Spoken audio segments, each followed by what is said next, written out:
All right, welcome to today's class all about new builds. Today we're gonna go over a lot of different things, and I appreciate some people being on here so that way you guys can answer questions.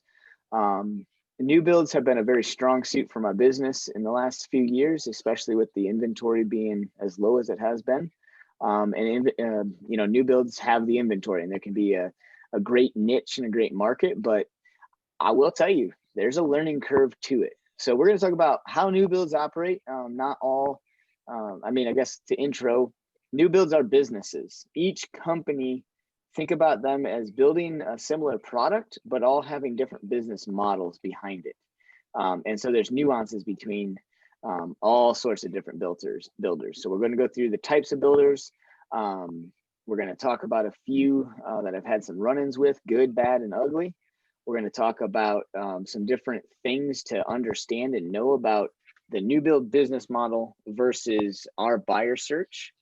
We're going to look at the MLS and double check to show you guys to show you guys where the new build search is. And you're down there. You use RE Colorado primarily, correct? Yeah. Cool. So we're going to go over both RE Colorado and Iris. I do focus on Iris more up here. So Ann, so if there's any questions, let me know. So that way we don't gloss over RE Colorado too quickly. Okay. Okay. Cool. But yeah, we're going to go over all those nuances. So I've got a lot of things to talk about, but it's not going to be too long of a class, I imagine. So let's go from the top down view. So new build companies. There are 3 different types of new build products that are out there that you're going to hear quite often. And I didn't understand the full on difference. And I still don't think there's an actual set definition, but here's kind of the general overview. One, you have custom. So a custom build home. Typically, custom builders are not the builders that you see have their signs in the fields as you drive by different intersections.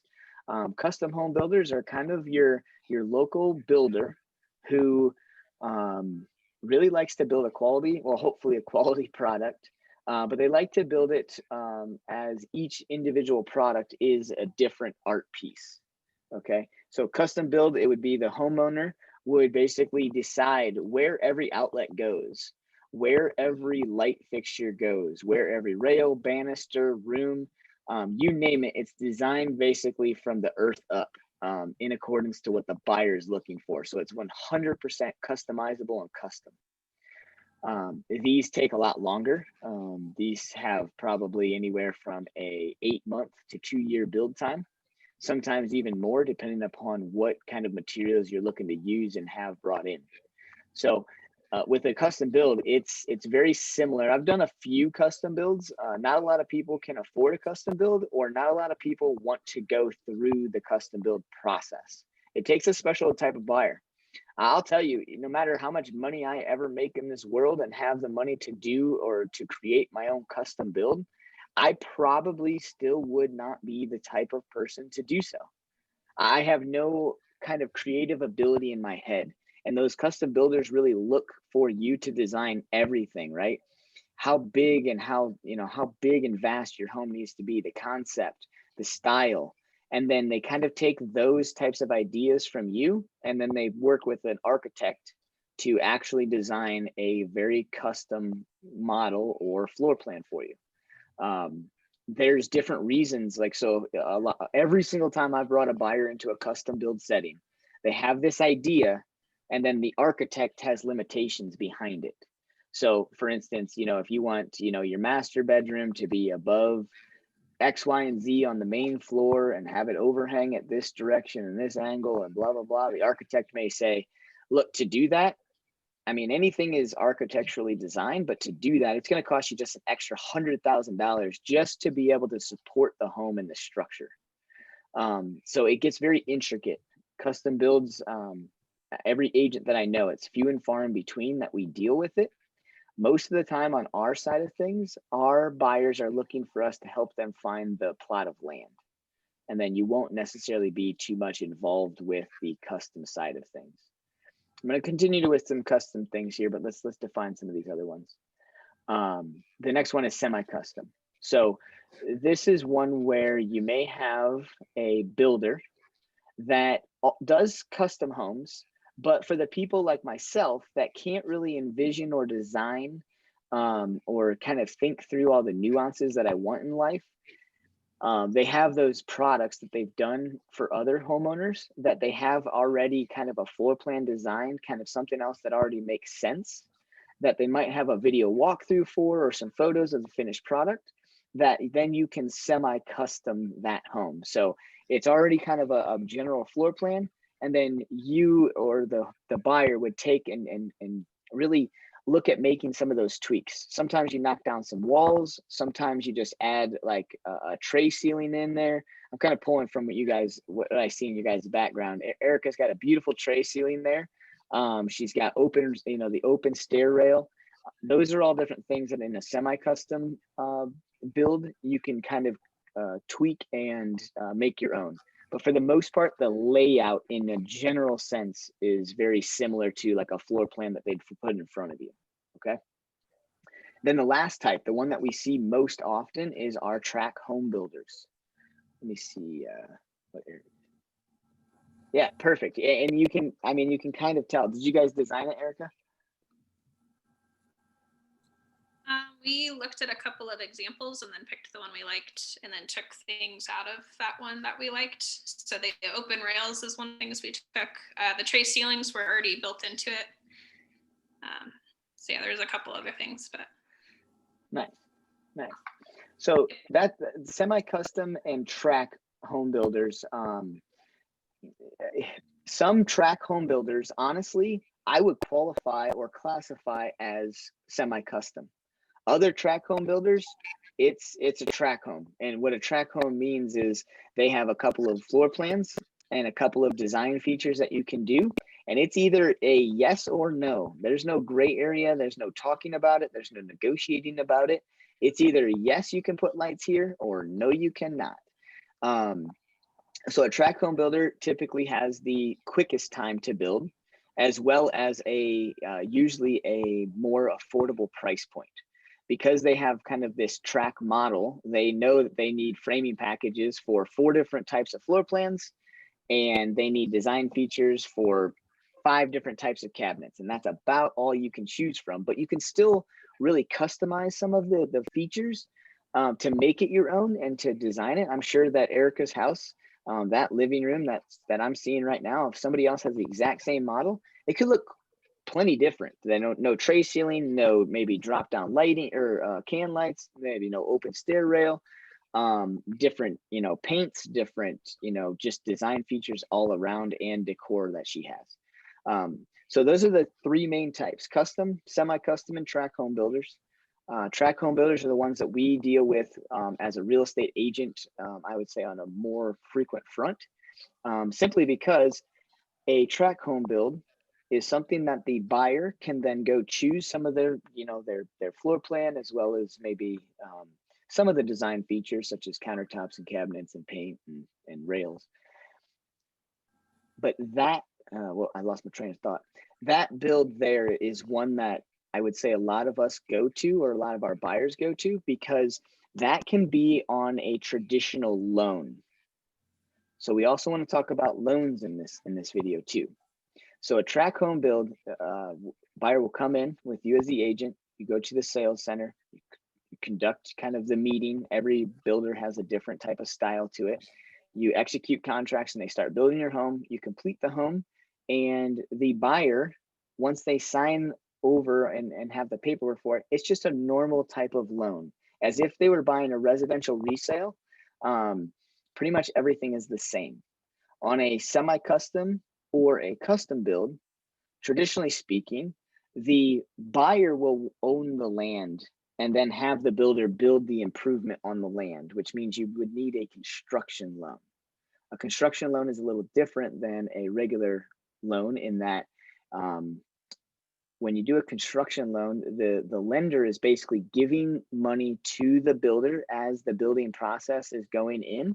And then at the end, you're going to have a final appraisal done. So it's much more risk for a lender to do a construction loan. And here's why. With a track home build, you have basically a loan that's completed at time of close, and they know the buyer doesn't own the land or the home before it closes. So the appraisal's already been done to know if it's going to be worth what the builder is building. And traditionally speaking, the builder doesn't want to get a bad rep by building homes that continually are over or undervalued or overappraised, or what I'm looking for, underappraised, sorry. So that type of build is just one, easier for our consumers. We get paid on it pretty much hands down as long as we're representing them. I'll talk to you about that in a little bit here. And usually the loans come out a little better, okay? Because on a new build, lenders still do an appraisal. And if the buyer went overboard on features, updates, and different things, the builder's gonna raise their hand up and say, look, it's not our fault. We built the product that you want. I apologize that the lender is not valuing it as far as you do. So semi-custom and custom loans can get a little tricky. And that's why us as an agent, if we just help the buyer buy the land, we got really no ties to how their construction loan and their build comes out. If you guys get into a situation where your buyer wants you to represent them during the build process, that is all up for negotiations on who's going to pay that commission. And then it's even more up for negotiation, because if you build in the commissions inside of the actual build and the appraisal value doesn't come out, the buyer then has to either, one, negotiate with the builder or take some design features out that maybe haven't been added in yet and pay the difference on the appraisal value to the contract price. Well, the difference typically is most likely right around our commissions. So every time I've done this, I've negotiated maybe 0.5% or 1%. I think the highest I've ever gone is 2%. And it's just because there's not a whole lot for us to be involved with. I personally am not advocating any one of us to represent a buyer on a brand new custom home, unless you know what you're doing and have the ability and bandwidth to read through those documents with your buyers and educate them that way. It's a tricky situation. So those are the three builds in general. Like I said, the one that kind of you could have it on both sides of the spectrum is either a custom, a semi-custom. That can fall into more of the custom realm, meaning you can use a construction loan to do that. Or a semi-custom is a track home builder that has more of a semi-custom home kind of model or feel to their business plan. Any questions so far? Cool. Melissa? I have a question, and I don't think it's totally related, but you know how online you can like buy floor plans for homes? Mm-hmm. Would it be the semi-custom builders, would they accept those? And I know this would probably just under we just help them buy the land. But would they be able, how do they find someone who would build that home? Perfect. Okay. So that so we just went over the three types of builds: the custom, semi-custom, and track home builds. Now, on the side of who builds those types of homes, you're either really going to have the track home builders or just like so think about it this way, Melissa. Don't think about it as three different types of builders, just three different types of builds. You either have a construction loan that completes the product, or you have someone, the builder that owns the land, completes the product and then sells that product to the homeowner, which is a traditional loan. That's it. So in your situation, if a buyer found the floor plan online or purchased these floor plans, see, these architects are not dumb. They go through all this work. They charge a buyer, $7,000 to $10,000 to do this floor plan. The buyer says, I don't think I can go through with this. This custom stuff, this is way too much. They still pay for the floor plan from the architect, and then the architect turns around and puts it online for sale to basically sell again. So that's what Melissa's talking about right here. Is there's floor plans out there for sale online that buyers can buy. Most of the time when they do that, they probably already own their plot of land and they're just hiring a custom builder to build it. So what that does, and this segues into what I was going to talk to you guys about too. I want to intro with custom builds, but for the class, we're not really going to focus too much on that, but I want to show you guys how it kind of works and operates. So Melissa, to answer your question, that would be like a semi-custom build, but the person building it would most likely be a custom home builder. Custom home builders, even though they're a custom home builder, they're not the ones who design it either. It's the buyer and the architect. So basically that process of buying an already pre floor plan type of plan, all you're doing is skipping the step of meeting with the architect. If you want to modify the floor plan you found online, then you're going to have to take that to an architect and ensure that the modification to that floor plan can hold and withstand the load bearing, the load on the walls. Cool.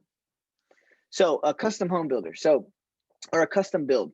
Basically, again, you have your buyer tells you they either own a plot of land or they want you to help them buy a plot of land. And for us, a lot of the questions that are going to come up is, well, how much cost is going to be involved with the utilities? The builder is going to figure out their cost per square foot, and then their cost of their allowance for different design features such as lighting, rails, sinks, cabinets, countertops, things of that nature. So yeah, that's pretty much in a nutshell what a custom build is. You're going to probably help them find the land. They're going to ask you a few questions on how much the cost is, if you can get some estimates on the utility taps. So there's two types of pieces of land that we can buy, basically undeveloped and developed. Undeveloped would be they don't really have anything at the property.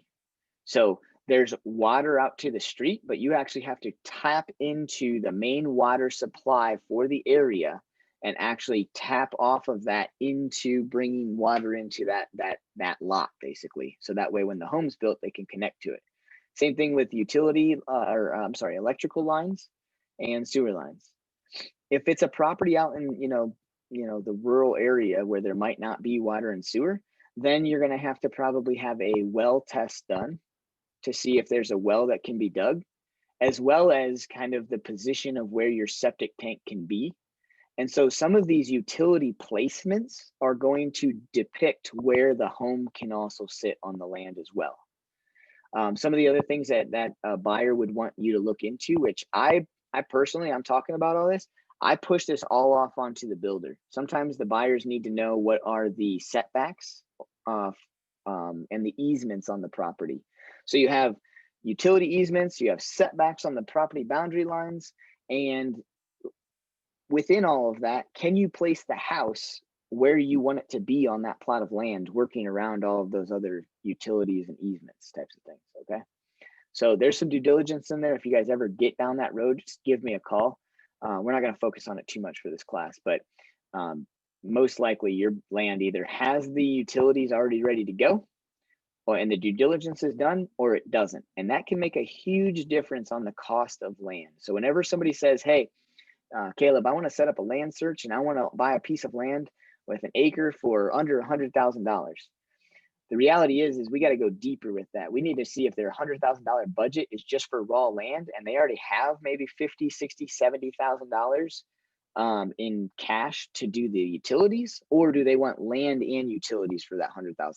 That's probably your biggest discrepancy point when you talk to people about land. Cool. Semi-custom, I mean, we just touched on that. So pretty well the same thing if it's a plot of land that your buyer already owns or you're helping them find. But now on the flip side of things, let's say that the buyer doesn't own this, but they do have builders out there that are more semi-custom. So I'm going to throw out some names here. Hopefully I don't go into exciting you all too much about the brands that are out there. What I want to precurse before we talk about any names that I've ran into before, I want you guys to know that whatever builder you tend to like or gravitate towards, all you have to do is go online and do a quick Google search for any and all builders out there, and it will scare the bejesus out of people. So builders and just people in general like to complain online more than they do like to give props and kudos. So no matter what builder your buyer's thinking about getting themselves into, if they go online and do research for that buyer to find reviews, they will find the worst reviews that are out there. Every builder has them. And here's the number one reason. And if you guys look back through as an agent, just go and type in, DR Horton reviews for Northern Colorado.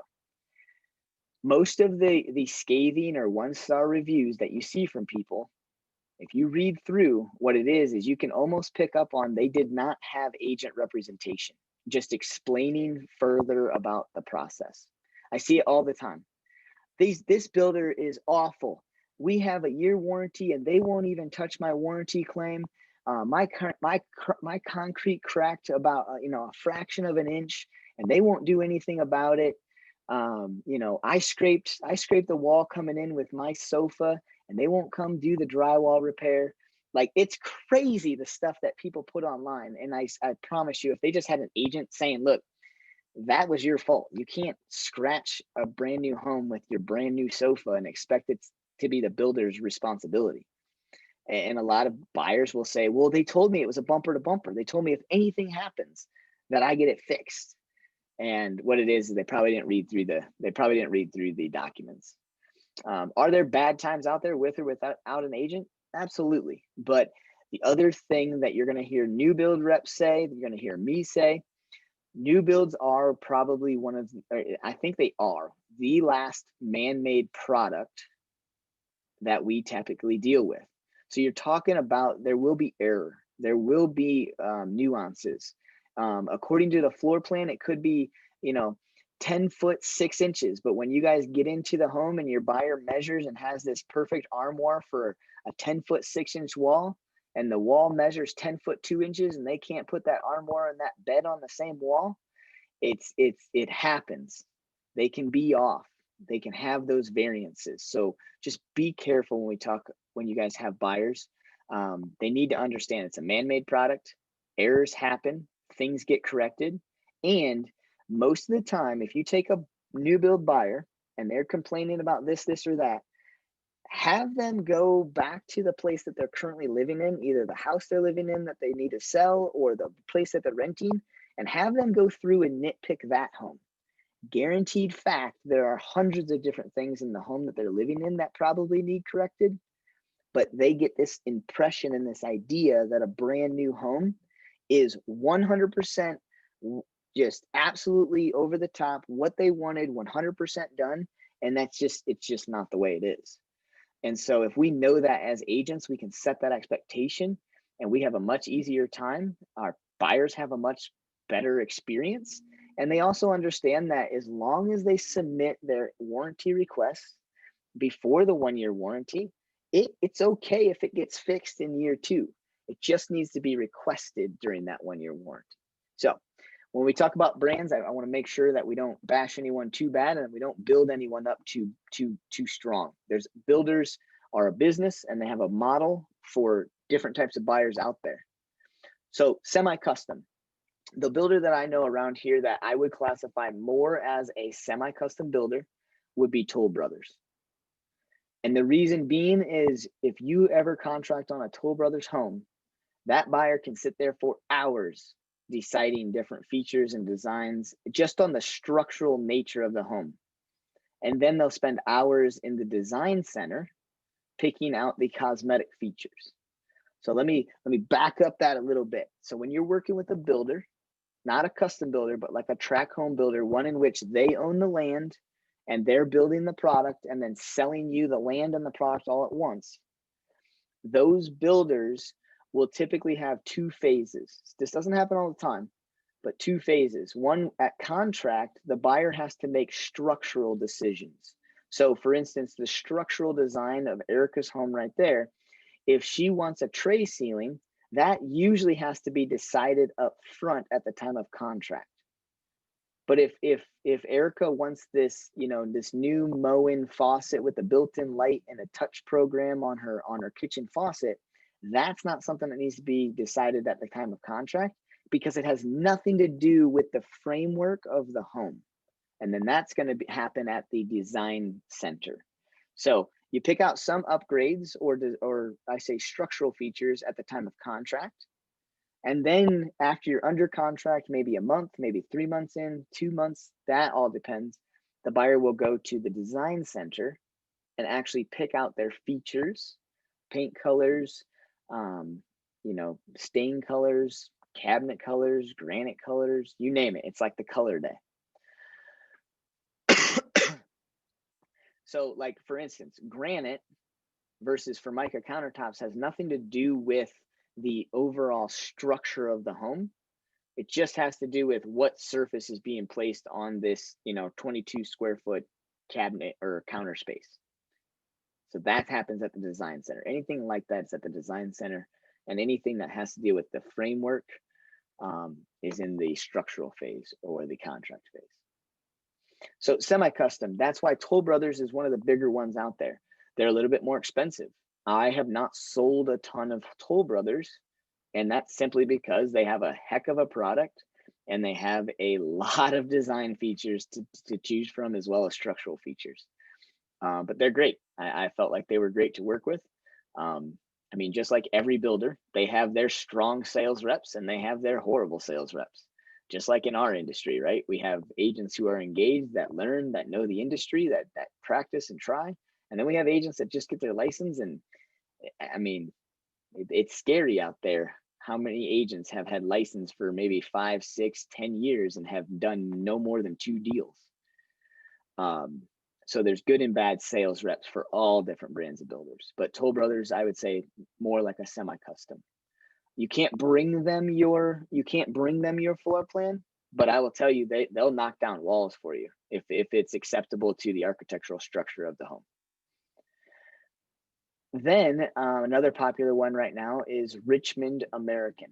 Richmond American Homes is definitely a track builder, but I will tell you that they have so many different options that I would say that they're on that hybrid. They're a track builder, but they're kind of in that semi-custom. Can't knock down any walls with them, but you can certainly add outlets. I mean, you can add 20 outlets in the garage if you want. And then other builders, you can't add but 2 outlets in the garage. And then other builders, you can't add an outlet in the garage. You got to do that after you close. So everybody has those different models, but Richmond, I would say, you definitely have some flexibility on what you want to put in there. Do we need to go over track builders? Pretty much you walk in, they give you options on floor plan. They give you an option on like the color of cabinets that you can have and the flooring that you can have, and you decide right then and there, and that's what they start building for you. Those are definitely cheaper because they can get a bulk discount on the same cabinets, the same flooring, the carpeting, tile, you name it. This may be something that you're gonna go over later, but is there a way to tell, like, quality wise, and this might be a silly question, but just seeing how fast homes are built sometimes, it's kind of scary. So is there a way to determine like if a home is well built? So I'm going to pick on you a little bit because this is a great question, right? So when you say that things are going up quick and it makes me nervous, tell me why.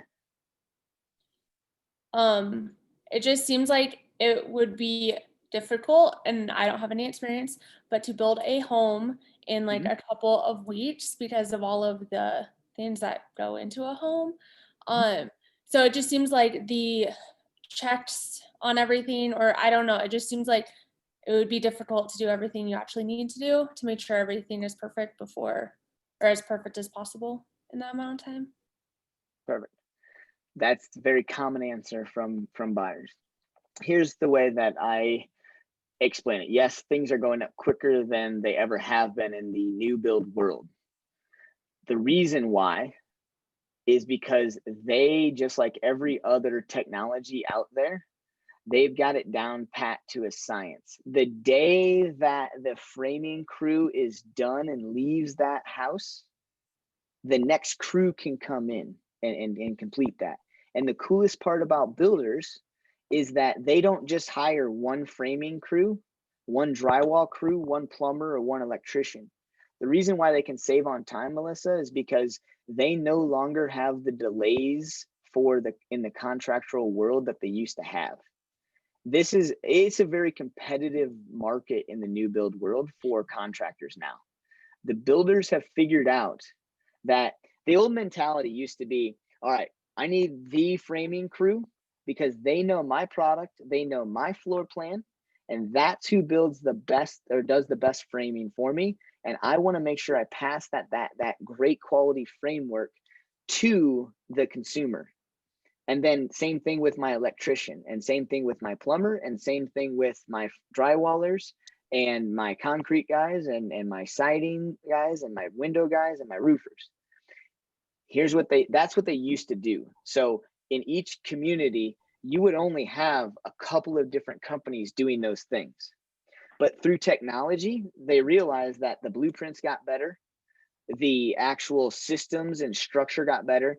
The way that they're bringing in these framing packages, like when I say framing packages, this is unreal to me. What they do is they have a blueprint of the model of the home that they want to put on that lot that the buyer chose. The lumber companies now have that blueprint and know exactly down to the 2x4 that they need to package together, and they know how to package it so it doesn't get damaged on delivery, and they know how to package it well so they can put 3 and 4 packages on a truck, and they get that out to the build site. So one, they start saving time from day one. They know how to they know when to submit permitting. The lumber companies know exactly how to package everything, so that way it's not just like 3/4 of what they need at the site. They no longer do site cuts unless it's a modification. So it used to be that you just take in these big, huge 8-foot bunks of 2x4s, and then the contractors would use these 2x4s to go build the home. Well, if you actually know construction, you don't need an 8-foot piece of 2x4 because you have your sill plate on the bottom, and then you have your top plate, which takes another 1.5 inches off each side. So now they're 3 inches. So they make these 2x4s that are exactly specified for it laying on top of a 2x4 on the bottom and then on the top. There's other areas in the home that you actually need the full 8-foot 2x4. So these framing packages have the exact amount of wood and the exact amount of dimensions and lengths in them. It's just up to the contractor to go find that right one. So that's another reason why they save time on the field too. That's why, you drive by and you see dirt for weeks, and that's during the permitting phase. And then all of a sudden, within overnight, you see the foundations poured, and that's because they had the guys that dig the holes. They're scheduled to do the holes the day after you get the permits back, and then the people pouring the concrete are scheduled the day after the people that dug the holes. So it just can be more of a system. Then you get the framers out there, and boom, next thing you know, the house is framed in 3 days.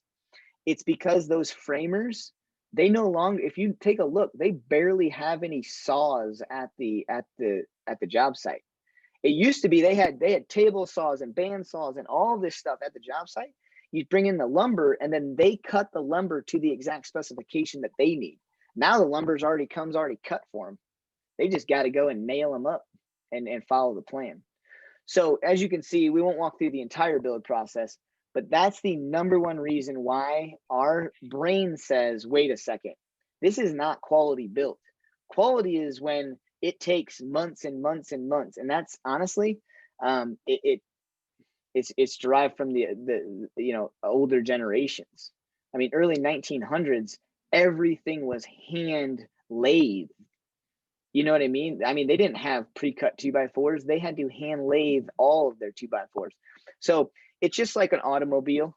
The first automobile assembly line that was built, could pump out maybe a couple cars an hour. Now we're talking 10, 20, 30 cars an hour. But see, we don't see it going up. We don't see the automobile industry making cars at an exponential speed. So our minds don't think, well, is that a quality built car? A lot of that's built off of our minds knowing the brand, right? And so it's the same thing in the construction world. We just see it happen faster. So we think something's wrong because we're so used to, back in the day, it taking so much longer. So that was my explanation for everybody on this video. Here's how I explain it to my buyer. I just say, hey, look, I understand that. And if you have any, quorums about that, we have a couple of options. One, I encourage you to look into the technological advances that these builders have done and made sure of, because their processes are so much more sound than they ever used to be, which is why it seems like they go up quick. The other thing is they have 4 or 5 different framing crews that are at the ready, that know the product and that can get going. So the framing crew that says, hey, look, these guys are sick, they got COVID, boom, the builder has no delay. They can go call 4 other framing crews and say, hey, look, we got a job for you. Who wants money? Right? And so that's kind of what I tell my buyers is look into that technological advances, understand that there are more trades that are qualified to build that product than ever before, because the builders figured out how to train the trades for their own specific product in which they can accomplish it just that much quicker. Cool. Good question. Really good question. So now answering not the fastness. A lot of people think that the amount of time it takes for a build to be built is in direct relationship to the quality. The quality is not in the actual time it takes to build a home. The quality is in the construction materials that are being used.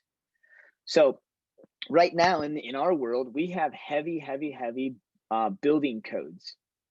So all builders must abide by the base building specifications and codes per the county and state. So the best way that I can tell you guys about quality of build is, one, take a look at your price point.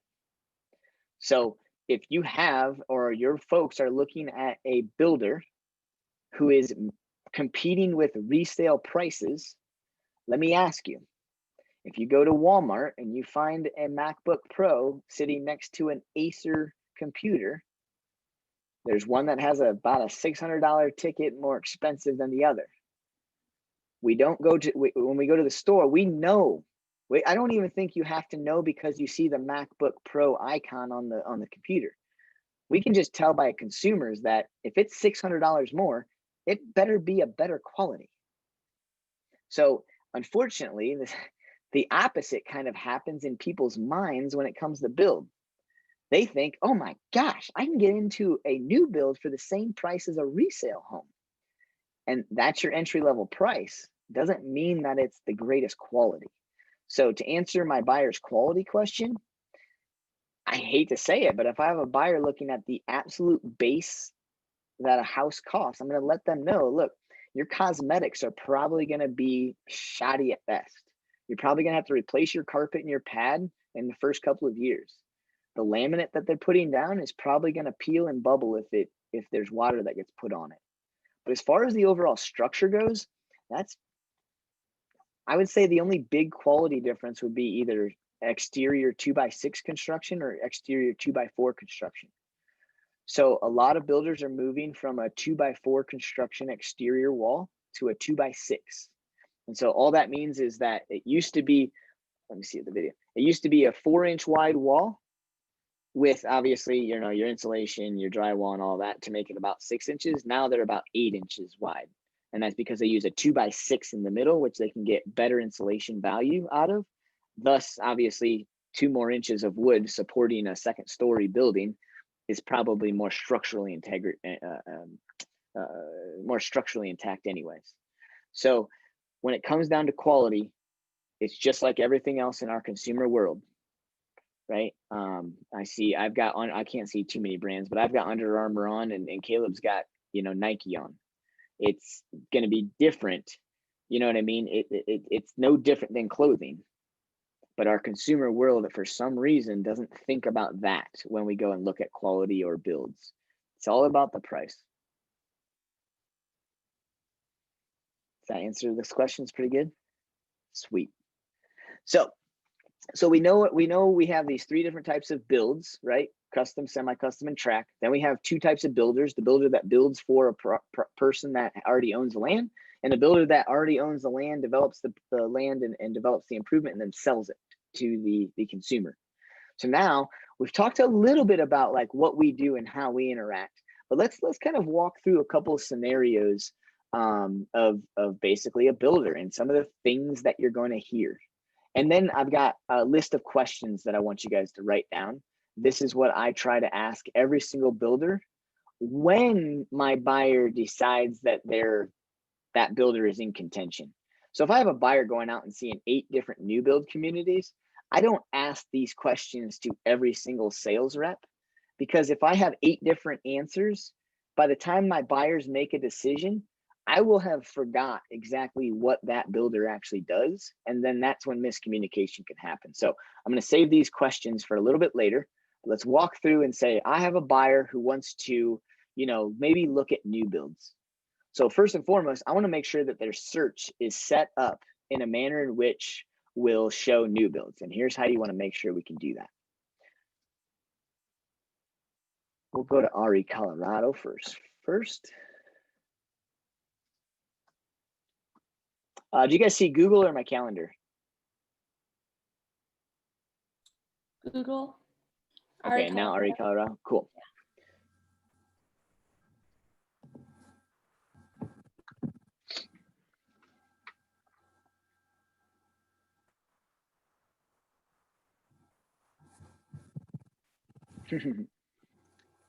Maybe. There we go.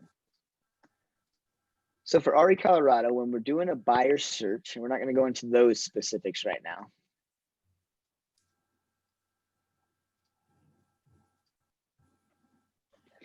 What you're going to want to make sure you do is over here where it says, nope, not there. Sorry.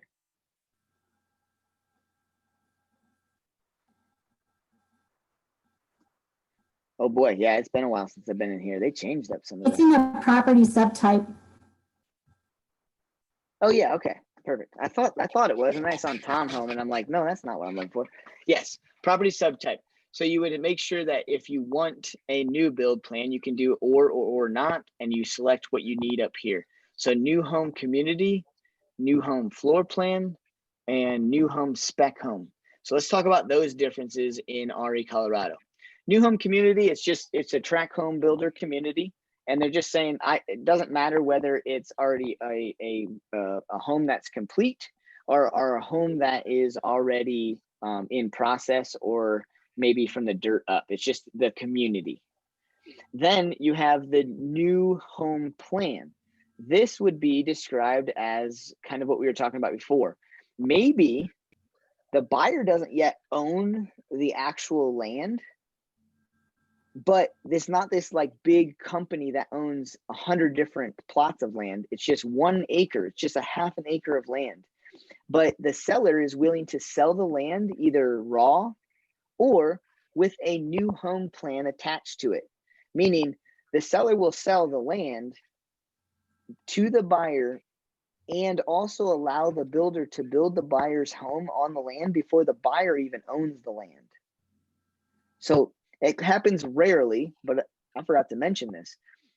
Just some builders, some custom home builders will buy up these little small parcels of land, maybe a 1/4 acre, a half an acre, an acre, and they don't buy up 20 and 30 and hundreds of them all on the same builder or on the same site because they're not a track home builder, but they have this plot of land and maybe they were thinking about building a spec home on it and then selling the land and the home all together.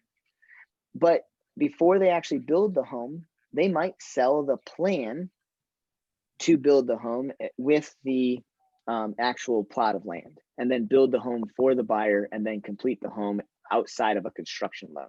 So I guess there is that 4th little nuance that we didn't touch on. And then new home spec or new home spec home. So this would be a brand new home. No one's ever lived in it, but the home is done. You don't get to pick anything. Like it's already done. The exterior paint's done. The shingles are done. The countertops are in. Or if the countertops aren't in, they're planned to be in and they're on order. So a new home spec home is a home that the builder builds that they envision will be a great floor plan and great design features that a buyer would love to buy. And these are for the buyers who want a new home, but don't have the time to wait for a home to be built. So the con is that they don't get to choose their finishings or their cosmetic items in that. So that would be kind of the distinction there in RE Colorado. Just make sure you select those subtypes. I guess for the nuances of RE Colorado, if you don't select them, they will already populate. If you select them, then it'll be more specific. Same thing with Iris. So we're going to go over to Iris real quick.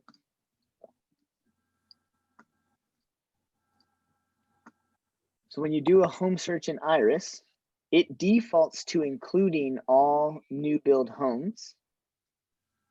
But if you want to exclude new build homes, or if you want a search only for new build homes, you would select these buttons here. Everything's grayed out because I haven't selected anything yet. You would select these buttons. I don't know why it's not allowing me to do it, but this is where your construction is, and this is where you can include or remove resale, to be built, under construction, or new and completed. So very similar to RE Colorado, to be built, it's a plot of land, and the track home builder is advertising that you can basically build on it, and they might advertise one floor plan, but sometimes you can change that at the build center. And then under construction, obviously, and then new and completed or spec home. So that's where you can find it in here.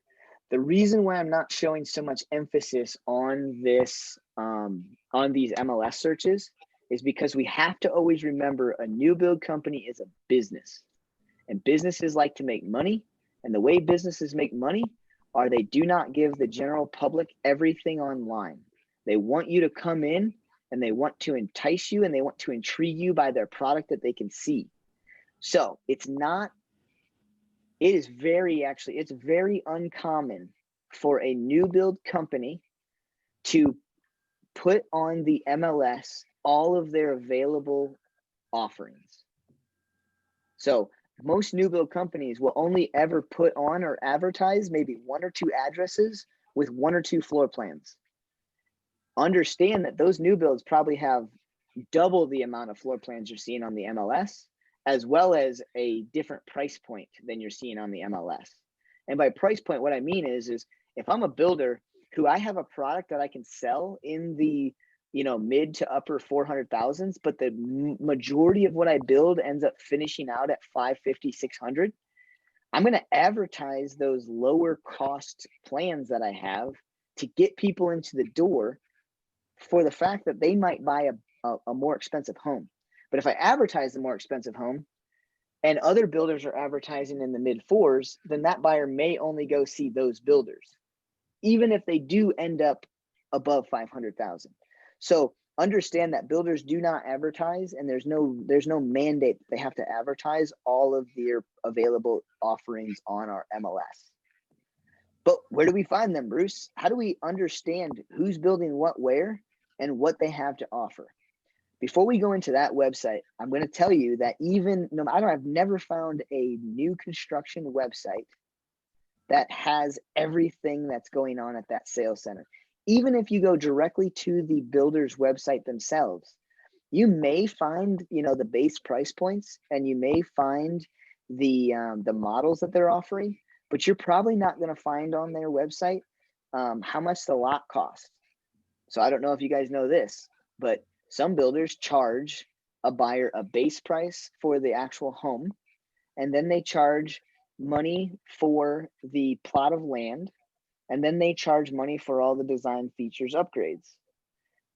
Some builders charge different money for the plot of land if it's on a corner of a lot or a corner lot. Maybe it's on a cul-de-sac. Maybe it backs to open space. And surely if it backs to mountain views, you're going to be charged a premium. So some builders just have those models, and you're not going to see all of those different nuances on their websites.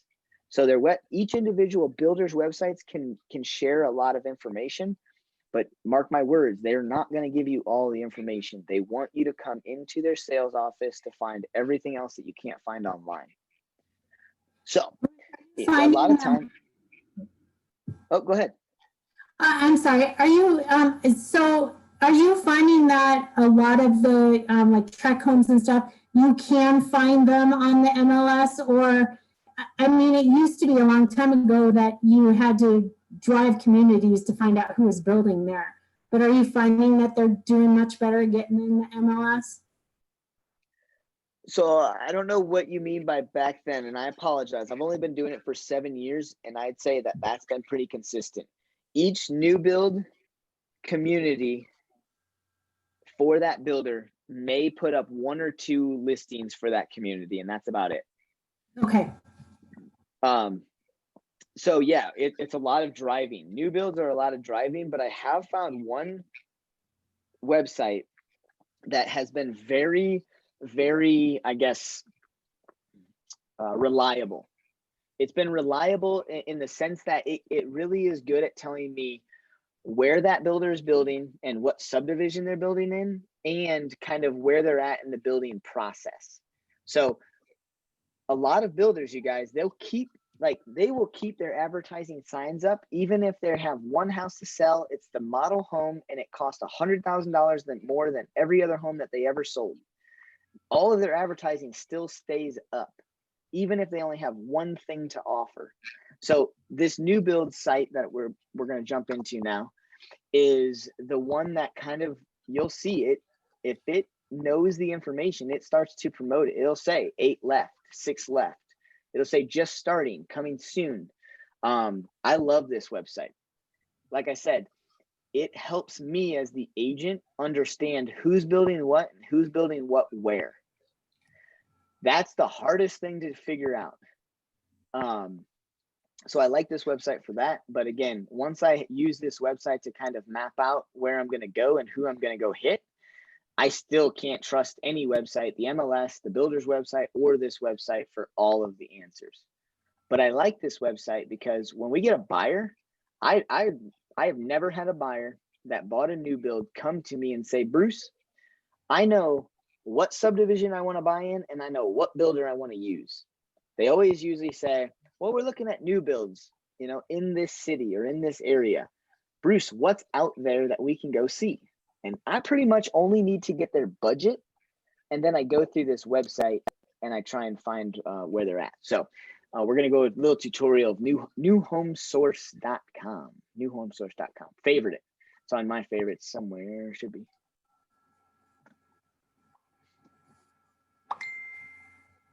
Well, it was. Anyways, favorite this. I've used it for years and it's fantastic. So enter a location or community name. It doesn't say enter a builder's name. It's because buyers don't search that way when they search for new builds. So let's pretend that I am going to be looking for new builds in Longmont. So I want Boulder, Longmont area, whatever. I'm a map search kind of guy. Here's your thumbnails, but I don't necessarily search for this or like this because I just typed in Longmont, Boulder, and I noticed there's Frederick coming up, there's Superior coming up. So I like to go up here and off to the right. There's a little map search. And that's why the thumbnails were showing so many. So I like to zoom in and I like to go right where I need to look. So if this is Longmont, I'm going to ask my buyers a couple of questions. Are you okay with being, just outside of, are you okay with being just outside of Longmont? Do you want to be in Longmont? What are some areas that you thought of? What is your price point? This is new to me. I didn't even know these people were building over here. So this is LGI.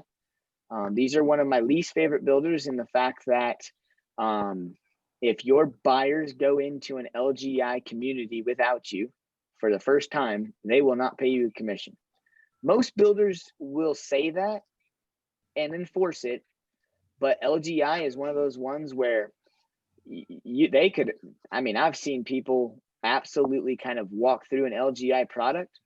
They noted that their buyers weren't there with your agent the whole time. And then they just include the agent on everything throughout the entire process and then not get paid at the end and basically say, look, I didn't know why you kept working with them. You weren't on any of the documents, but we felt, we included you. I thought your buyer was paying your commission. LGI is rough with commissions. Never, ever, ever let your buyer go into an LGI home without you. It won't be good. If you pre-register, Bruce, does that count, or do you? Yes. Be there? Yep. So pre-register. Why don't we just go in there? I was gonna save that. That's on my list of things to do too.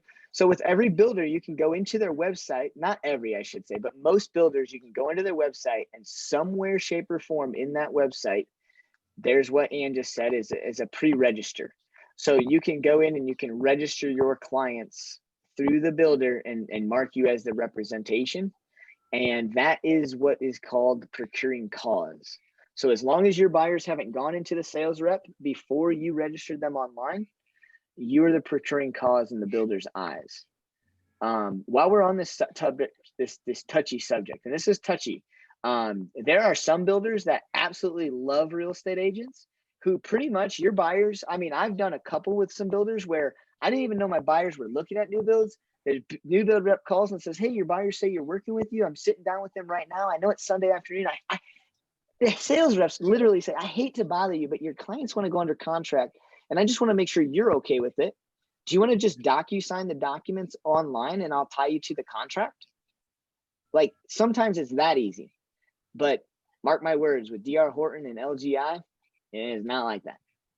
I would say that those are the two that I really have to be aware of, and that I, in my experience, have had to make my buyers aware of.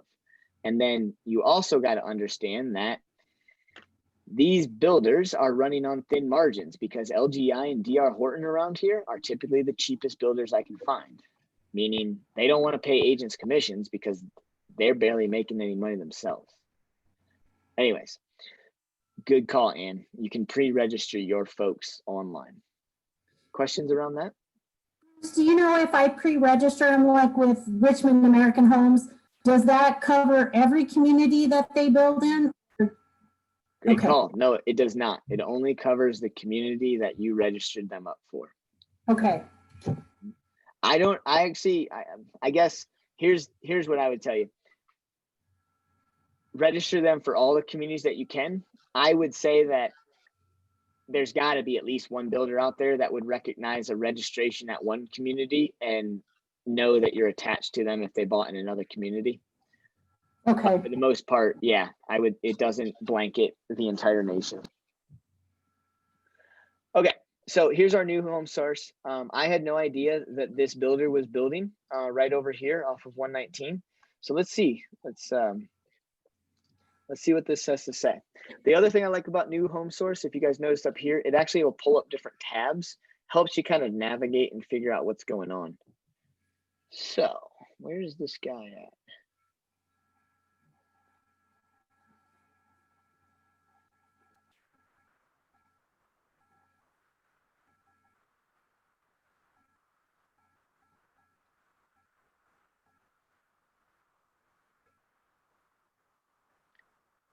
Oh, I'm sorry. I think I know right where this is at. This is where the Walmart is?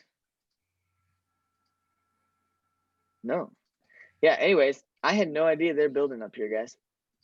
This must be a newer build. So when I see this, then I would basically, as an agent, I would set up a time to go tour that place. See, now it's saying Frederick, Colorado. So this is awesome for the video. I love these types of, I guess, real world experiences. So if I have a buyer that says, "Hey, I looked on New Home Source. I appreciate you sending that over. I see this LGI has a product over there, but I didn't know they were building over there. We drove by, we can't see it.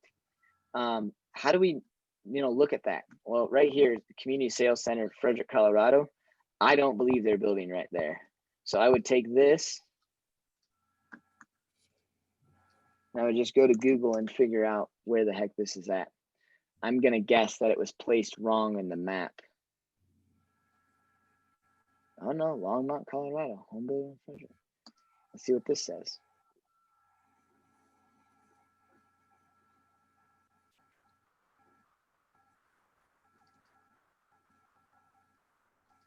Okay, my gut was right. So for the video's sake, I'll just make it quick on your guys' eyes. They were pointing this community as right in here. So if you look at the map over here, there's I-25, there's all those creeks, there's Longmont, and then LGI is pointed over here and not over here. So there you go. New home source is not plotting the community in the correct map area, is basically what that boils down to. Questions? Okay, because I knew that they were building in Frederick. I had no idea they were building there. This is something that I still frequent. As much as I don't sell anymore, I still frequent this website because it's nice to know. The other thing that I started recognizing, and I think I just started picking this up, you see how there's dots, and then there's the actual call it teardrop looking things. What I'm assuming, because I've watched these builders close out, the dots are for where builders maybe have one or two products left, or they still have their advertisements up, but they're pretty much done building. So if I click here,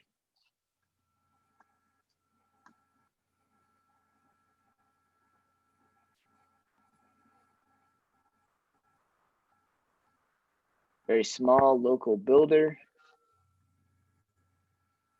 They have 3 home floor plans. There's not much on these guys at all. I don't even see a website to click on.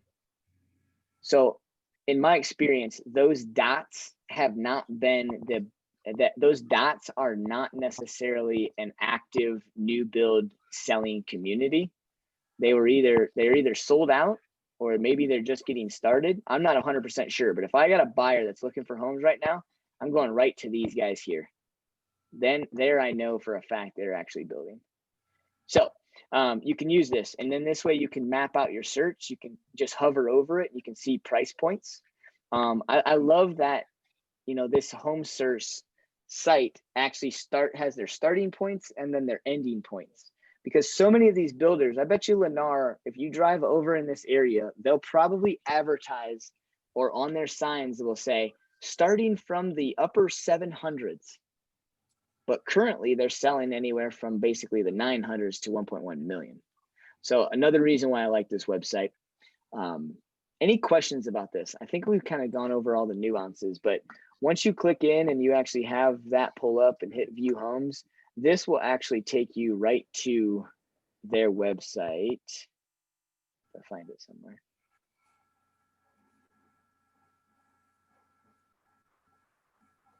Oh, builder info.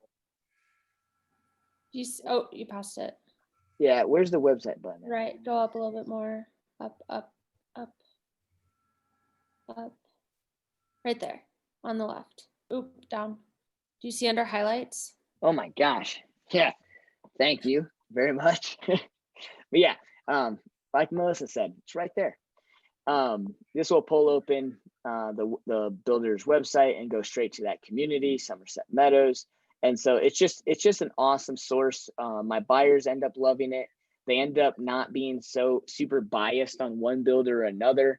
They understand some of the nuances and some of the things and the discrepancies between the builder's website, what New Home Source says, what the MLS says.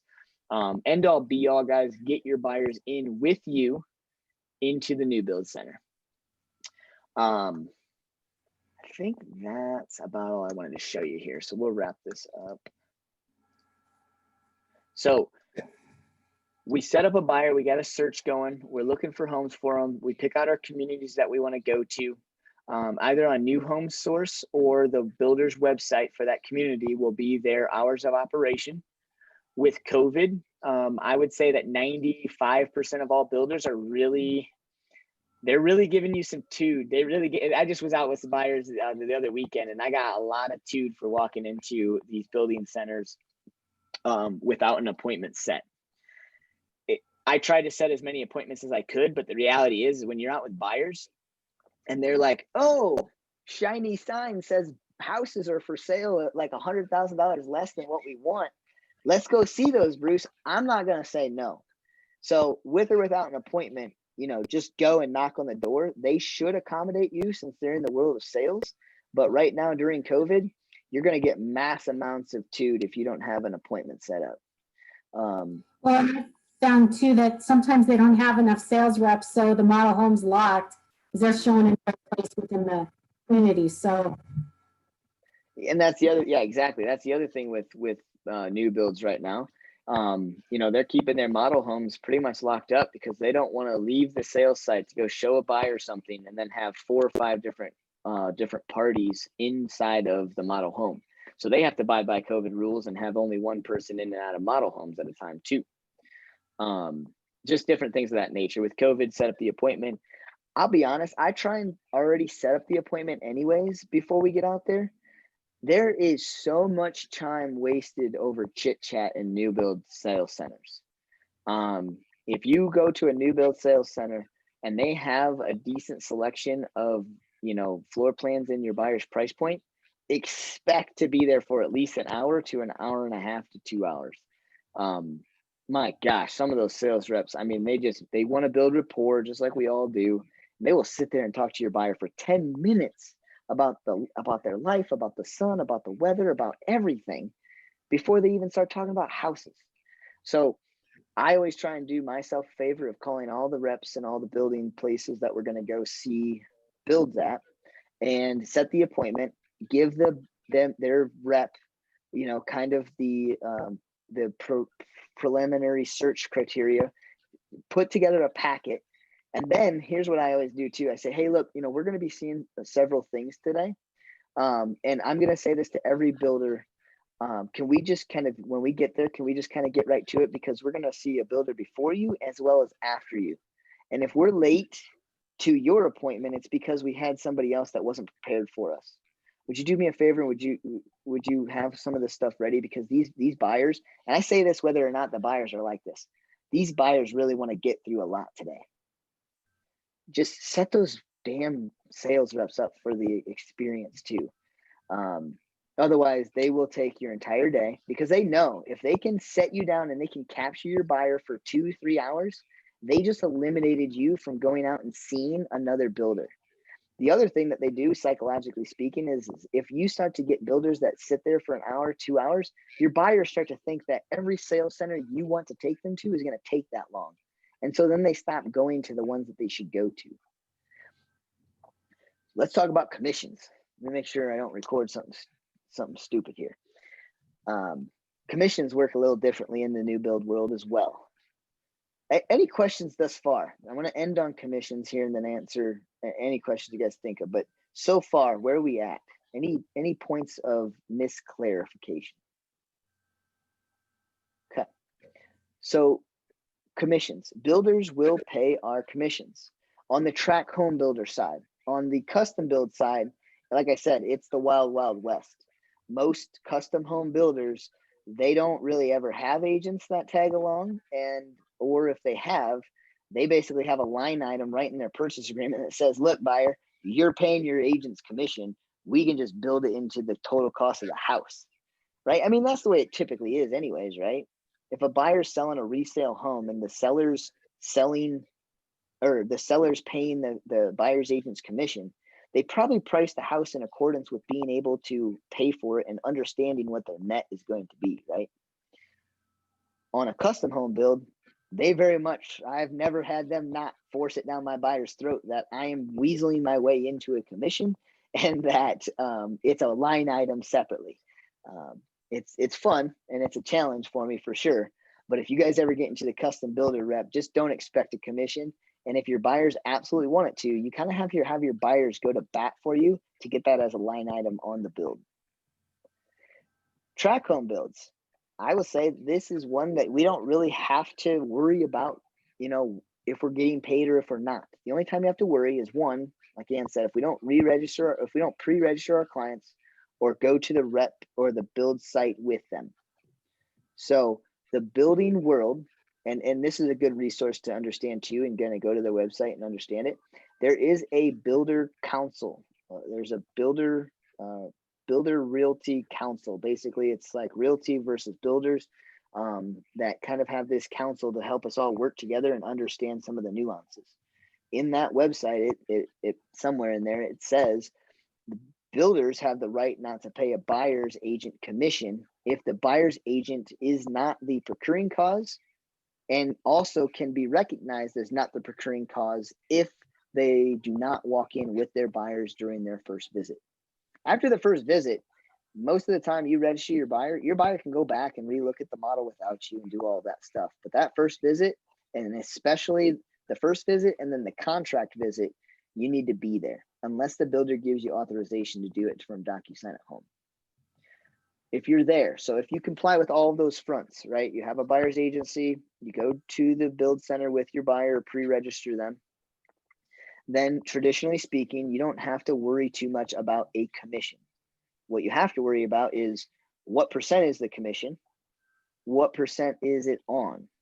Some builders will pay 3% on the total encompassed price of the build. So if there's a $100,000 lot fee, you're getting paid 3% on a $100,000 lot fee. Base price at $450, $100,000 lot fee, $30,000 worth of upgrades. Some builders will pay you for the entirety of the build. Some builders will pay you for the entirety of the build and do 2.8, 2.5. Some builders will only do base price. This is where I know builders save on some commissions. You can have a base price of, let's call it 400,000 for the build, but your buyers end up spending 720,000. Well, the builder just saved about 3% on that extra 400,000 or 350,000 that the buyer added on for lot fees, upgrades, structural upgrades, things of that nature. So you name it, builders pay out differently on all different worlds. For example, I hate to give examples about this over a video, so we'll save that. But I know of a lot of builders right now that are doing a lot of these things, and I don't want to say them over on this video because I do not want you guys to be tainted and understand that this changes. If you're watching this video and this is recorded on November 25th, day before Thanksgiving, happy Thanksgiving, everybody. Day before Thanksgiving, 2020. We don't know what's going to happen in 2021. But I am a product of this, and this is why I'm not going to say what I think other builders are doing right now. I just went under contract on a Richmond American Home. Richmond is one of my favorite builders. They have been great to me, and I was just blindsided by them the other day. I just got done selling a new build home with Richmond American Homes. I closed probably 4 months ago. I got paid 2.8% of the base price. I just went under contract a week and a half ago on a Richmond American Home, and their business model has changed from 2.8% of the base price to 2% of the base price. So I was absolutely walking into that thing thinking 2.8% of the base price. Not to say that we ever need to count our commissions, but I'm not stupid. That's about a third of what I was thinking. And I'm sitting in front of my buyers, smiling, happy as can be. It's no big deal. 0.8%. What does that mean? Doesn't mean anything. I'm signing. I am just middle fingers to the sky at this builder right now in my mind, right? So just be careful. Understand what you're getting yourself into, but also understand that if you have an agency relationship with your buyers, I have every right now. My buyer's agency says that the buyer is obligated to pay, and I would have every right to charge my buyer the difference between 2% and what I have on my agreement. It's your business. You do with it what you want. But understand that builders don't have to pay any certain amount per whatever. Some builders, there's a flat rate fee. Some builders base price, some builders all-encompassing price, 2%, 2.5, 2.2, 2.8, 3%. It's all over the place. Just understand what you're getting yourself into, and don't be like Bruce and think one thing and then they tell me and I'm like, say what?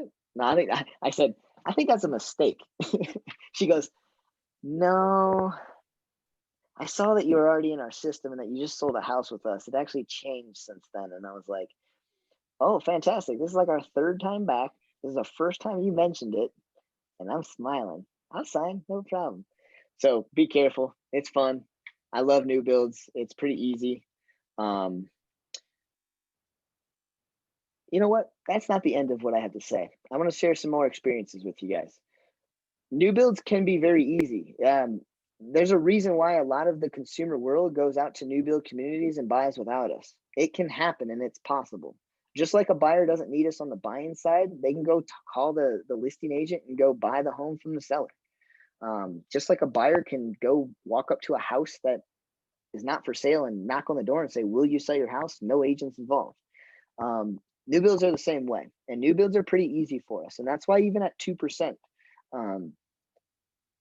everything should, I'm expecting everything to go smooth. This is a good builder. I've used them before. I'm not sitting here tarnishing a relationship about a business model that they changed.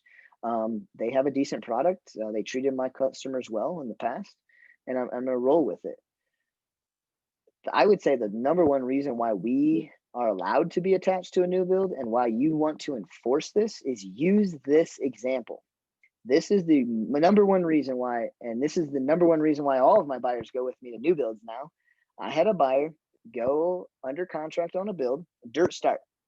This dirt start was going to take us 8 months to build. About a month and a half away from closing, and a month and a half away for the new build world. I mean, I'm talking this house is pretty much done. We have, the only things left are, I think, some fixtures, faucets, glassware, and countertops, and some tidy up, and this place is good to go. We're going to be closing. So we're about a month and a half away from closing. My buyers have, been antsy and excited. They've been living in their daughter and son-in-law's basement for the last 6.5 months. And I get this call that says not the builder, but the floor joist company. So the lumber company over in Germany created an effective product that affected like 10 of our national builders. It wasn't affecting every builder, and it wasn't affecting every builder's every community, right? So I just so happen to get a call because it's the builder that I'm working with, as well as the darn community that I'm in. And it was a floor joist issue. And what was happening was the floor joists at the time of production had basically missed a step. There was a chemical step that was missed. And if you guys know anything about floor joists right now, floor joists are basically, they're all engineered. They're engineered wood. It's made that way because they have a little bit more give and flexibility that doesn't allow creaky floors. That's why floor joists have changed over time from like your single like 2x12 to an actual floor joist. And it looks like an I-beam pretty much. But anyways, this process that they have, because it's kind of compressed wood together, has chemicals involved. And one of the processes or steps was missed. And these floor joists were offsetting this awful formaldehyde gas. And this formaldehyde gas was just being trapped in people's homes, causing people to be real sick, headaches, bloody noses, just real bad. I mean, formaldehyde, think about it. I don't want to be around it. And what they couldn't decide was, is this a level that is basically outside of our EPA guidelines? So if you guys know this, and Erica, if you bought that home new, you probably smelled an offset of gases in your home for a little while. And a lot of people just chalk it up as new construction material smell. It's actually a gas being released from the chemicals in the construction materials over time. It goes away, just like a new car smell. That new car smell is not a new car smell, guys. That's adhesive. You know what I mean? So you have these smells. Well, they couldn't figure out if this smell was overpowering or if there were just some sensitive people out there complaining. Come to find out, it's a huge national recall on these floor joists, but it had never happened in the history before. And so, long story short, we get this call. My buyers are not sure what to do. They're pretty upset, but they're pretty reasonable. They're very much, like they have the same mentality as me. Like, we can't control what we can't control, but it doesn't mean we can't be frustrated at the situation. So we sat down with the builder, we listened to them, and they were working on solutions. They had no solutions, but we appreciated that they were just kind of coming out with this and just diving into this, because technically it's their house. They didn't even have to tell us this because they had a whole month and a half to figure this out before we closed. But they did the right thing. They reached out to us. And so we kind of sat down and waited for about a week and a half. And we had a couple of different options. And here's the builder's options that they were going to give us. One, we could back out of the contract, scot-free, get our earnest money back, and move on. Buyers didn't want to do that. They had already been looking at, oh gosh, you guys, these buyers have been looking at builds. I was done looking at builds with them. They finally found the model that they were looking for. So like, man, we really don't want to leave this. We like your product. We like your model. We don't want to back out. Okay. The next thing is just delay closing. Stick with the home, stick with everything, and delay closing as we learn about more things about this. Will the gas go away over time? Does the house just need to sit for 6 months and it just be normal? Is there something that causes us to have to replace every single floor joist? Is this something that we could basically spray something on to counteract that chemical imbalance? So they're going through all of those. Are probably the top 3 things that they were looking at. And so we said, all right, fine, we'll wait a little bit, but this is rubbing us the wrong way. Buyers start getting antsy. They start wanting me to go out and see some new builds. And long story short, this is kind of what we settle on. They were going to offer my buyer to put them up into a temporary townhome in Boulder for the next 8 months while they were going to replace all of the floor joists in the home. Well, if you guys know anything about building, and my buyer did, he did his research, he's an engineer type. When you build a home, the entirety of the home is built on top of these main level floor joists. So if you're going to go and build this home and then take out one floor joist at a time, yeah, scientifically speaking, the home shouldn't really move and rattle too much, but it's going to rattle. It's going to move because every single bit of weight is on all of these floor joists. So if you take out one at a time, the home's not going to fall down. But if you go through and replace all 30 floor joists, that home has rattled so many different times. It's no longer really a new build in our eyes. And so we said, we don't like this. We don't like this idea. You're going to put us up in a townhome. We're trying to buy a single family home, and you guys are going to replace these floor joists. No, we don't like this. So then we started looking at the chemical spray. Can we just spray this thing, not disrupt the house? And can they move in maybe a couple months down the road? At that time, they didn't have the spray developed, and they thought it was going to be another year before they had that option figured out. So then my buyers kind of told me to kind of take a back seat. They were going to fight for themselves for a little bit. And they got to a point where they got stuck. The builder was only going to offer them to go into these townhomes. Then they started offering them about a $5,000 dining credit so they could go out to eat and just for the inconvenience of living in a townhome. And that they were going to, they were either going to tell us that they were going to change the floor joist or we were going to have to wait for the chemical spray to be figured out.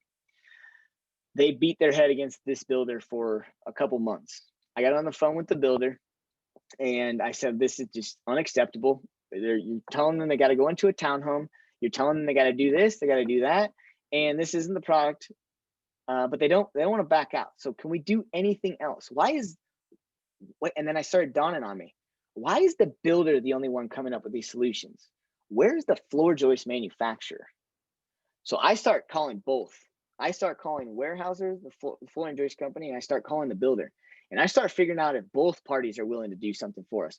Come to find out, the floor joist company is willing to do something for us, and the builder is willing to do something for us.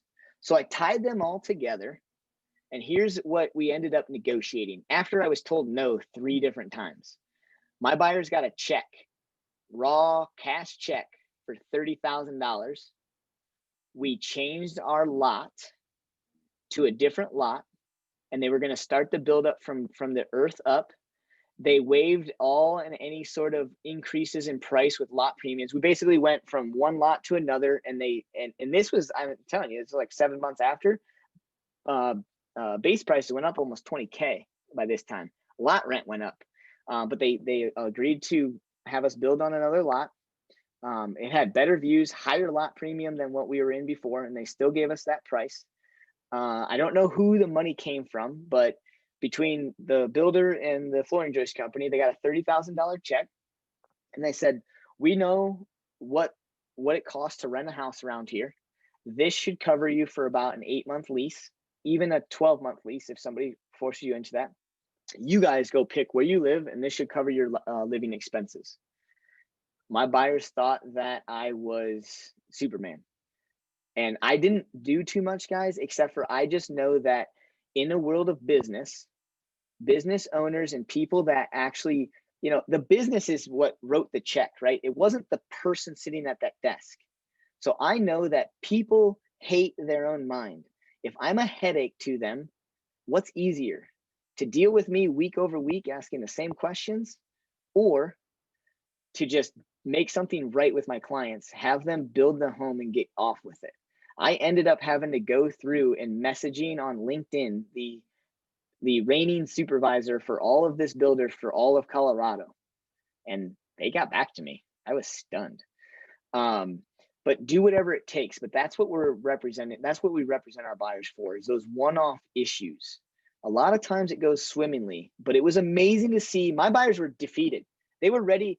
I didn't even tell you guys this. They were buying a brand new home, ranch style floor plan, 3-bed, 2-bath. It's like 2,400 square feet, something like that. The townhome that they were going to go move to was a 1-bed, 1-bath townhome in Boulder. It wasn't even in Longmont where the build was going to be built, where their family lives. So anyways, it turned out well. I didn't expect to get that far, but I expected them to do something more than what their first initial offer was. My buyers had some other family in Arizona. They took that $30,000 check, and Arizona rent was a lot lower. I think they only spent probably 15 to 20,000 of that, and they lived off of the other 10,000. They had a great time, and they had other family to visit. Came back to a brand new home, and they still live in it today. We don't get paid. We don't get paid to go through new builds because it's easy every time. We get paid for those like 5 to 10% chance that something really goes awry. And I mean, we got attorneys involved. My buyers got attorneys involved. Heck, I thought I was going to have to get an attorney involved because, man, I was pushing these people. Ended up working out. Could have been worse. But it's amazing what most buyers will take as a builder's first offering to make something well.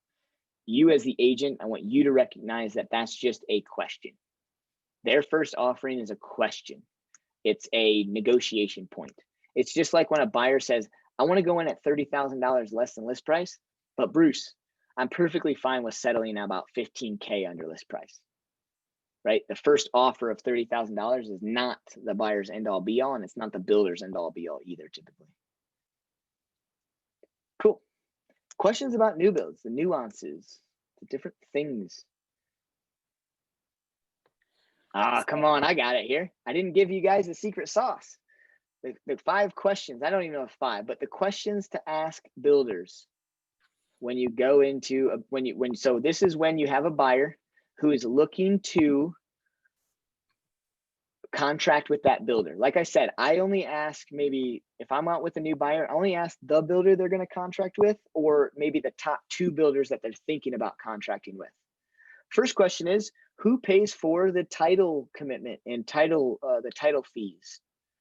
On resale, it's very common in our contracts for the seller to pay and choose the title company. On a builder, it's about 50-50. Some builders pay for the title fees and choose the title company, and then other builders choose the title company and charge the buyer the title fees. Next one is HOA transfer fees. What are the HOA transfer fees? This is a brand new community. Is there any other additional cost to getting the HOA startup? See, an HOA starting does not have any reserves. Is the HOA fee going to, skyrocket? Is there going to be a huge transfer fee that helps build reserves? What are those fees and whose fees are those? The next one is radon. How does this new build work with radon? I think that's my question, but let me tell you guys how many different styles and different takes on radon there are. Richmond American, the people that I just went under contract with, they install an active radon at every home, whether or not it tests high or not. They don't even test, they just put it in. Other builders don't put any radon test in or system in, and it doesn't matter if your buyer tests high or not. It's all the buyer's responsibility. Some builders will put in or have the buyer do a test, and if it tests high, they'll put in the system, or they'll split the cost with the buyer, or they'll give the buyer credit. Some builders will put in a passive system, so there's no active fan. And their rule of thumb is if the buyer has it tested and before closing it tests high, they request that they need an active system, they'll put it on their warranty paperwork and it'll get done the first year that they live there. So there's all sorts of different things that happen with radon. So my just vague question is how do you guys deal with radon and how does that work with you guys? And then ask some more detailed questions. Some people will say, well, we don't touch radon. What do you mean you don't touch radon? Like you don't put it in, or you put it in, but you don't touch it if it's high? Like what does that mean?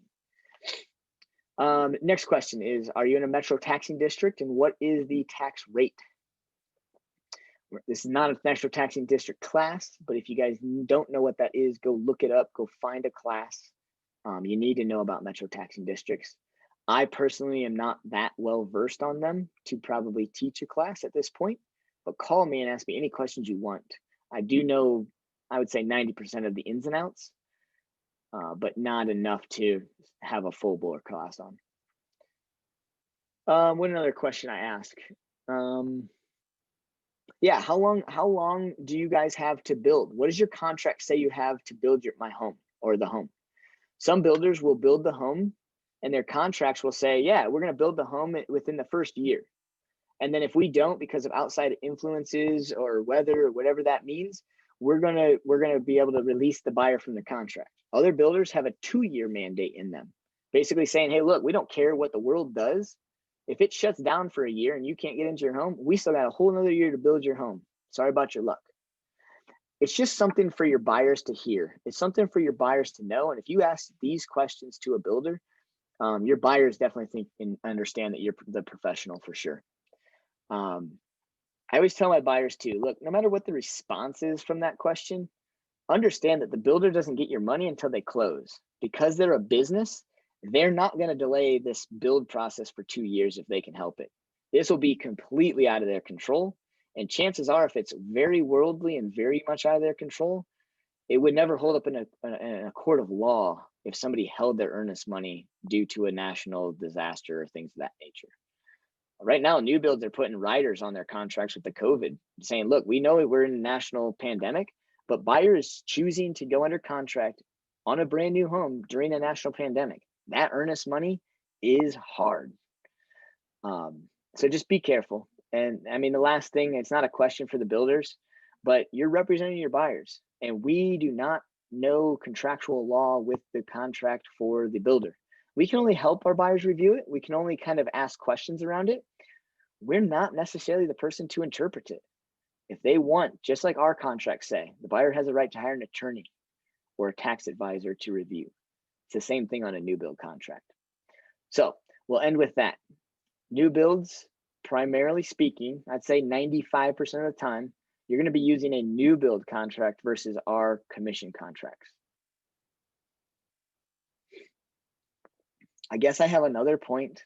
We're not done. Holy cow. Let's talk about negotiations on new builds.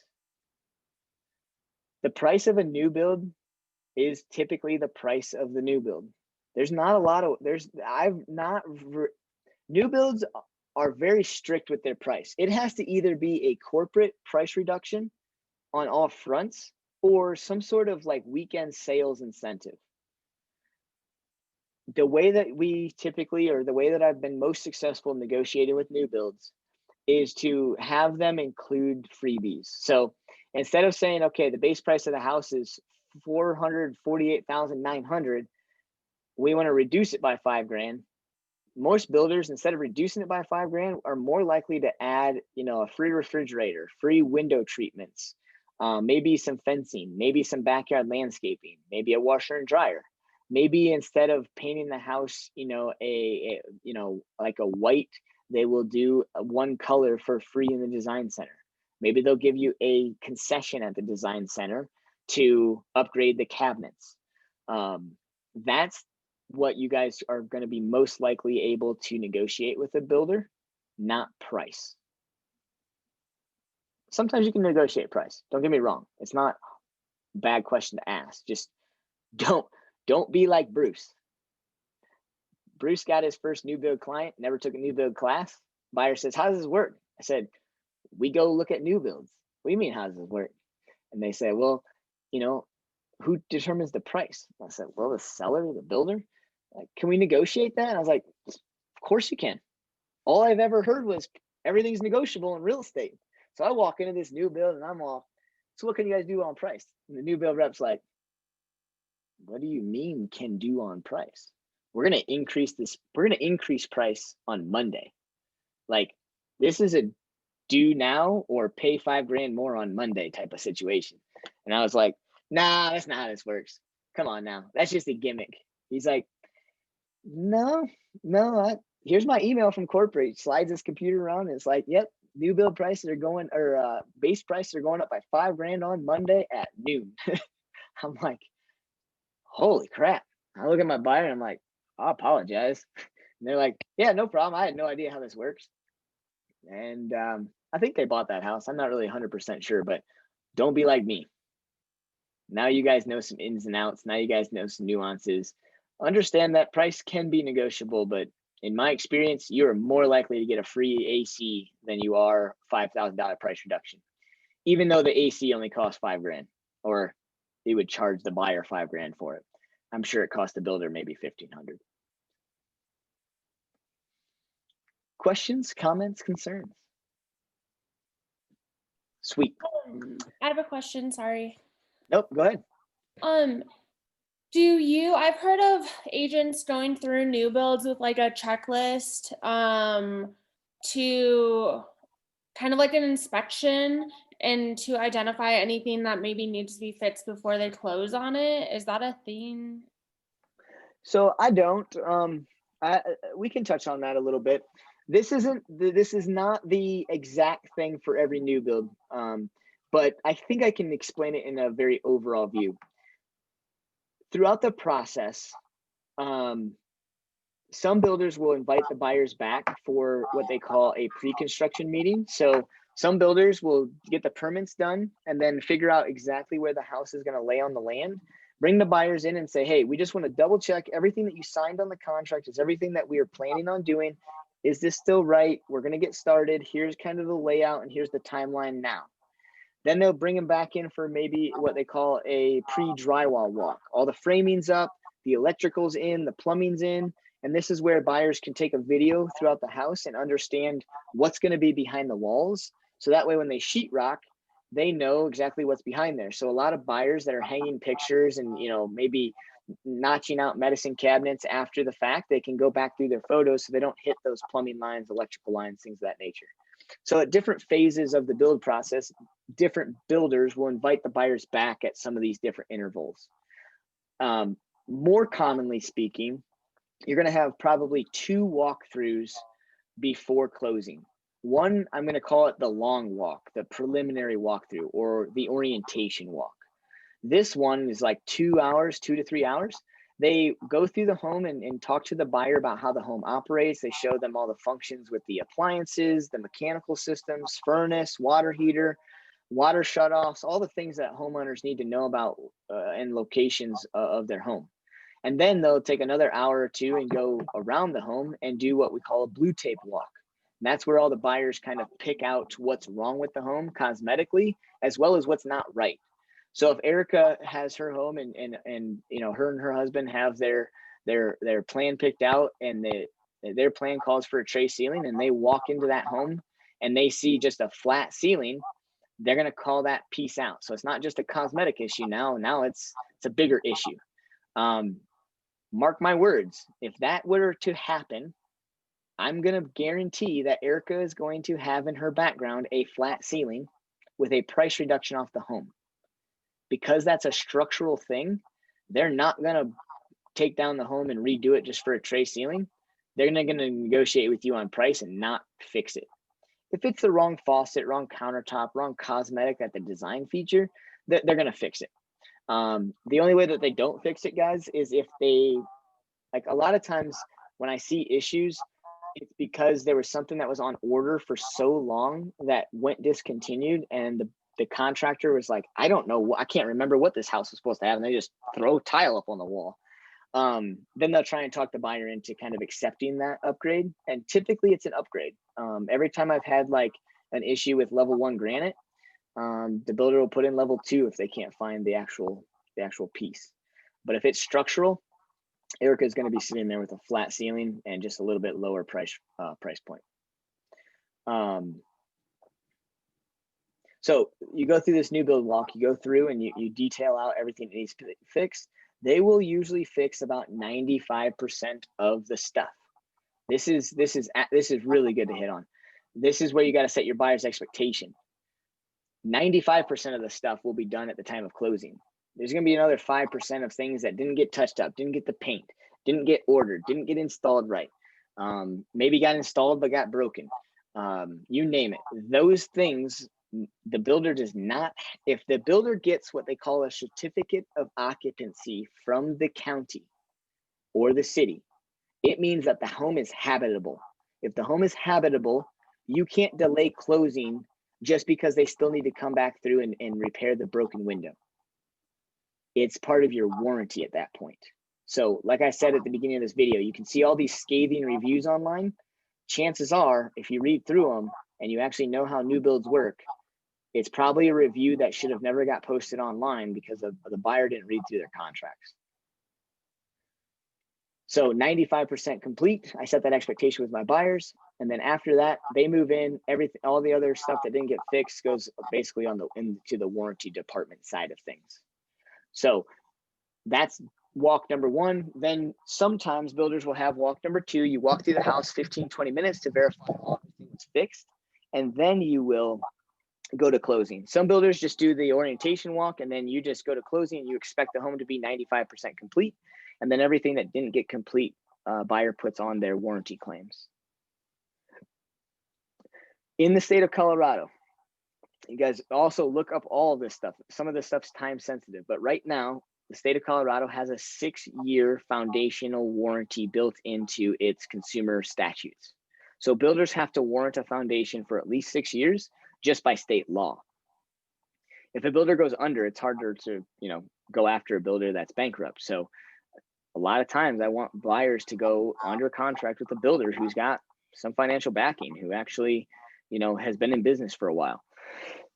Because if a mom and pop builder, starts up today and goes under tomorrow because of 2 foundation issues, and you just so happen to be the third, they dissolve their entity, it's going to be hard to sue them.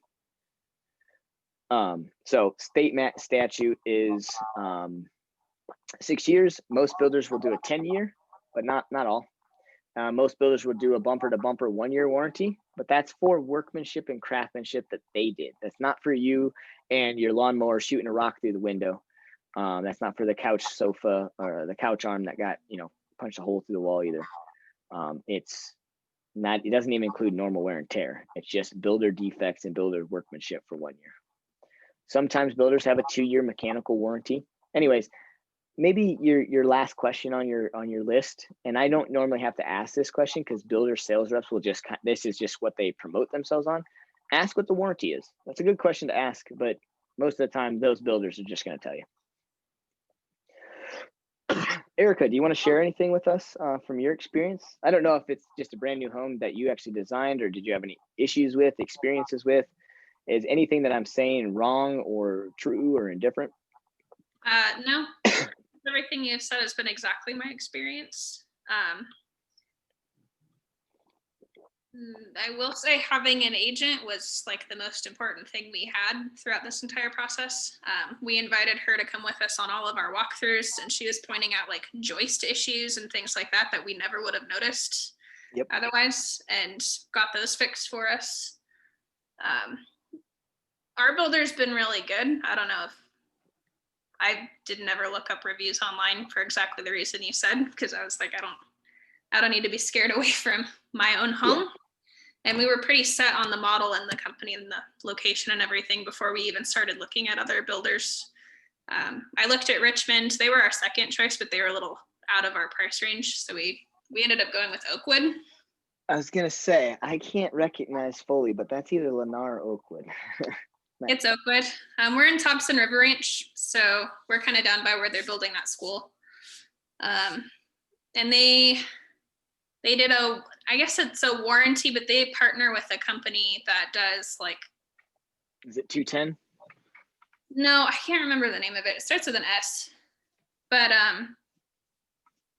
it's gonna bug me now that I can't remember it. But they'll come and do checks on different things, or if we have like an issue within that first year, they'll come and check on it. Like we had a bolt pop out of our garage door, and it turned out the builders put the wrong bolt in there because that's not supposed to happen in the first place. So they came out and replaced it that same day.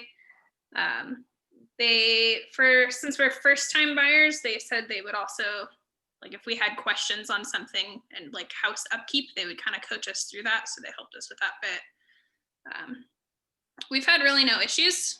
The only thing is they almost forgot my barn door over our master bathroom, which we caught in our walkthrough, and it was there literally the next day. Our builder sent us a picture of it, told us it was installed because we upgraded to have that barn door. So I was certainly not going to go without it, but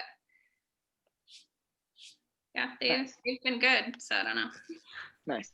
I have a shout out to Oakwood Homes too. Them and Toll Brothers have been some of the most accommodating ones after the sale.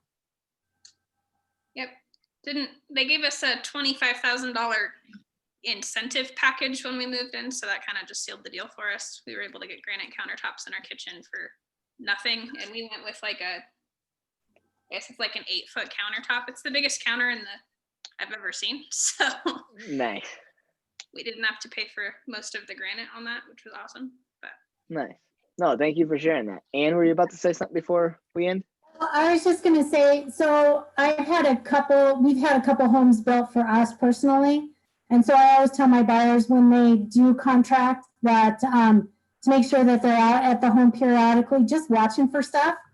Because sometimes they do miss things that are structural, like a bay window or something that once it's in, there is no going back. You just get that credit. So, and to make sure that they're not shy about calling the salesperson or letting me know that there's an issue so that we can get it taken care of right away. Because it happens, I think. Way more often than we think. Yeah. Exactly. Yeah. Cool. Anything else? I love this. You guys definitely took my hour class into 2, so that's perfect. Hey, Bruce, you said you signed a new build contract, when you're with the builders. Is there any other contracts that are different with the new build that you're signing? Pretty much everything is their stuff. Mhm. The only thing that's ours is our exclusive right to buy, COVID advisory, and buyer advisory. I've actually only worked with one builder. I only know of 2 in Northern Colorado that use the CREC commission forms. Most builders, the reason why most builders have, well, not why they have it, but most builders do not hire licensed real estate agents, because if they do, then by law, that licensed real estate agent should be using the CREC commission forms. So most agents that are licensed, and you go over to a builder and work for them for a sales rep, they will basically make it mandatory that you put your license on inactive status. You can keep up with it and you can keep it on inactive status and do your CE credits and things of that nature. And then if you go back into real estate and quit that job, you can reactivate it. But most builders, if that rep was an agent, and you guys, that's where a lot of reps are. A lot of reps were real estate agents or were one at one point in time. Some people just, like that walk-ins come in and they just have to service people. Some people like that they have a job and a place to go to every day. Some people like that they have, 2 days off. Some people like the structure, you name it. I mean, some sales reps are just sales reps. They've never been an agent before, never want to. It's just a job for them, but it's a good tidbit. Great, guys. Well, hope you have a great Thanksgiving. Good to see all you guys on this Wednesday. I wasn't sure how many people would jump on, but it's definitely a valid class. I wanted to record with or without anybody coming on. So I appreciate you guys. Thank you. Thank you. Thanks, Bruce. Yeah, Bruce. we'll talk to you guys later.